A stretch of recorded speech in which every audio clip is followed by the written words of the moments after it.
Don't be fooled by WTI crude just chopping around 88. A massive upside breakout is getting dangerously close. I'm giving you a few critical macro dates where the market is guaranteed to see explosive volatility. If you trade oil, you absolutely need to watch this to the end. First up, April 20th. According to JP Morgan's latest macro models, the very last batch of tankers that left before the Strait of Hormuz blockade will finally reach their destinations right around this date. What does that actually mean? It means after April 20th, not a single drop of crude will leave the Persian Gulf. Regions heavily depend on it are looking at a total supply blackout. The market is stubborn. It refuses to price in the disaster until it's right in front of its face. Until those crude inventories completely dry up, nobody wants to face the brutal reality of a hard supply shock. For the past 6 weeks, the global oil market has looked deceptively calm. No panic buying on the news, but behind the scenes, they've just been burning through the strategic reverse to keep the lights on. Globally, they've drained 250 million barrels of reverse. They're literally using inventory to mask the supply shock instead of actually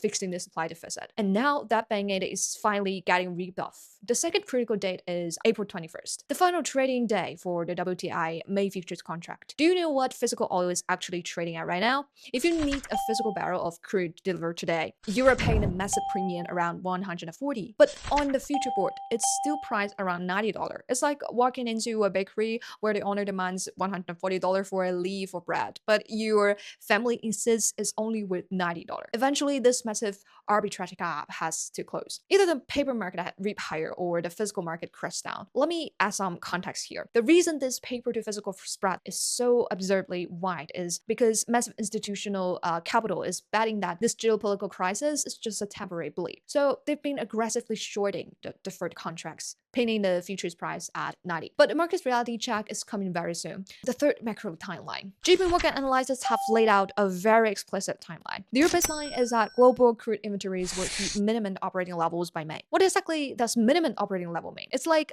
driving your car. The gas tank isn't completely dry yet, but the fuel light is flashing red. The car is still moving, but the engine could stall at any second. The analysts also note once we reach that critical threshold, price action will no longer be buffered by inventory drawdowns. It will be completely dictated by the brutal invisible hand of the free market. Meaning, when the final buffer is wiped out, governments won't be able to artificially suppress prices by dumping SPR, which is strategic petroleum reverse. The market will be forced to trigger demand destruction through violently high oil prices. Okay, let's bring it back to the WTI charts. Right now, Hope PM4 Peace has oil dropping in this $85 to $100 range, but the latest EIA inventory print just gave the bulls a massive shot of adrenaline. According to the latest drop for the week until April 10th in 2026, US crude inventories posted a surprise draw of 913,000 barrels. Why? Because global buyers are aggressively pivoting to the US for supply. This caused US crude exports to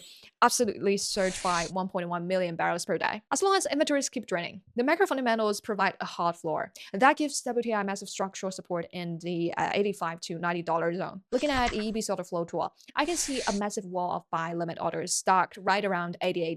So my personal playbook remains unchanged. Buy the dip. I firmly believe that once this final buffer is wiped out, oil futures are going to trigger a violent mean reversion. The paper market will be forced to bow down to the physical market. As always, this is just my personal trading analysis, not financial advice. And also, shout out to EBC Financial Group for sponsoring this content.